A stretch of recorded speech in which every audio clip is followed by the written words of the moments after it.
Hey everybody, how's it going? And welcome to Daily's 2A News. I'm a little bit ticked off today. I'm sick and tired of seeing what I'm seeing happen to the Second Amendment in the United States during a national emergency. We have FFLs being shut down. I've seen stories of unknown agencies, guys in black suits going in to shut down these FFLs. I want to talk about CCWs no longer being issued. I want to talk about background checks being closed and everything that's happening to our Second Amendment rights when our Second Amendment rights matter the most, which is now.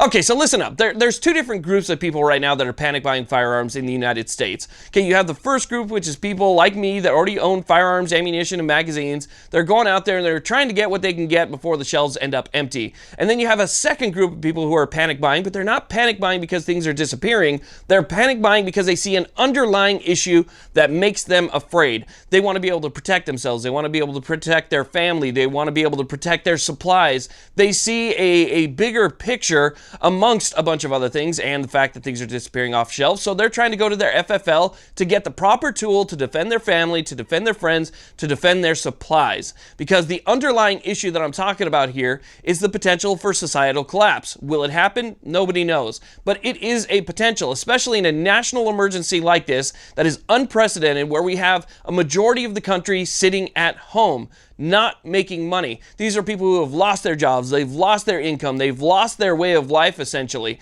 And so whatever they have on hand is what they have on hand. So what happens at that point when people start running out of stuff? They don't have any more money because they don't have a job. And so now their kids are hungry, their kids are in need, their families are in need, and now they want to go out and they want to get these supplies. Well, obviously that's when things really start breaking down because they're going to start taking it from each other. People know that and they want a way to defend themselves from those people who might decide to come and take it from them.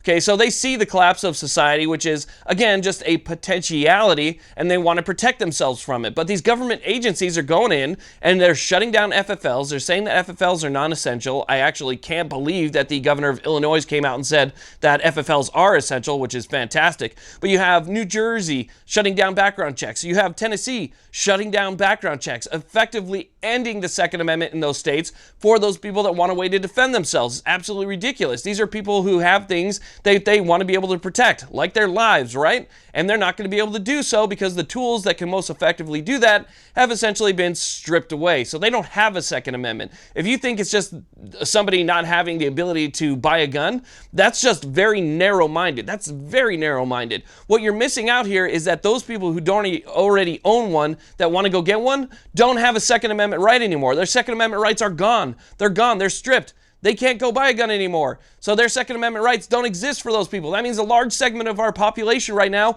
doesn't have a Second Amendment right, which we cannot stand up for. Okay, you also have, look, out here in Las Vegas recently, a bunch of guys in black suits. It was an unknown agency. I didn't see any markers or anything like that. No reports of which agency it was. Came through and shut down the local Bass Pro Shop. Okay, so people that were in the middle of transfers got kicked out of the stores. Whether or not they're going to be able to pick up their firearms later, we don't know. And then a gun shop out in Henderson, which is just below or just south of Las Vegas, they also were raided and told that if they didn't shut down, they would be going to jail or be arrested. So you have government agencies now going in and trying to shut these FFLs down. So if the background check system is still working, they want to effectively make it so that you can't go buy a firearm. Now, in the United States of America, we're sort of brainwashed to think that it would never happen here. You'd never see a collapse of society in America. We have too much that backs us up. We have people to back us up, and then other people to back them up, and people that back them up, and law enforcement, and everything else, and you'd never see a collapse like that. Well, the potential is actually there when you talk about millions of people being stuck at home without any money, without any income, and their supplies are starting to dwindle. What do they do when they need to feed their family? I can tell you this, they're going to do whatever it takes to feed their family. One thing that our government forgets is that law enforcement and first responders, you know, your medical, EMS, and so forth, those are all people. Until we get to the time of actual RoboCops, these are actual people, and people are vulnerable to what's going on. If you get a law enforcement officer that is sick and he's been at the station for a while and interacting with people, and then he has to be quarantined for 14 days, everybody that he came in contact with is also going to have to be quarantined. And when that spreads amongst those people, you're going to see that there's going to be a lack of law enforcement. The same thing goes for EMS. and first responders, people that are out there simply to help you and show up when you call 911. If they get sick and they've been stuck in an ambulance with the crew all day, guess what? The entire crew from that ambulance has to also go into quarantine for 14 days, or maybe a little bit more, maybe a little bit less, but still they have to go into quarantine at that point. So you have EMS, you have law enforcement, they're all humans, and humans are susceptible, especially when you talk about people who are still working, going out there and they're responding to people who also might be sick. And so when you start losing the people that support you on all these different levels, because again, they're all human and you're left to defend yourself, the Second Amendment becomes extremely important at that point. And when these people can't practice their Second Amendment rights, we've got a big problem here, okay? So here's the thing. Yes, in the United States, believe it or not, even though we're a great country, the greatest country in the world, societal collapse is a possibility. It is a possibility, and you can't overlook that. To simply overlook that is to be completely ignorant. And so as we see these things start to kind of trickle, in their effect, everybody seems to be kind of happy right now. People are doing push-ups. I was doing push-ups on Instagram. People are talking about, their quarantine, their stay at home, and so forth, and it all seems to be going okay right now. People are all right. But when those things start to break down because they don't have any more money to buy food for their kids and stuff like that, that's when you're going to see the anger start to kick in. And when anger kicks in, that's when bad things really start to happen. And so, having the necessity for the Second Amendment is there. The Second Amendment is not necessarily a right that was granted to us by the government. It's a right that was granted to us by God, the right to defend ourselves. It was simply enumerated in the Constitution. We cannot let that go simply because of this. The Second Amendment and all tools that support the Second Amendment should be considered essential and should be made available to people in a national emergency. And anybody that tries to take that away during a national emergency is a tyrant. Hands down, period. That's the end of the story. I'm sick and tired of seeing people go in and they're trying to buy things. And I'm also sick and tired of seeing the way that people are responding to first-time buyers. I get it, okay? I do. I totally get it.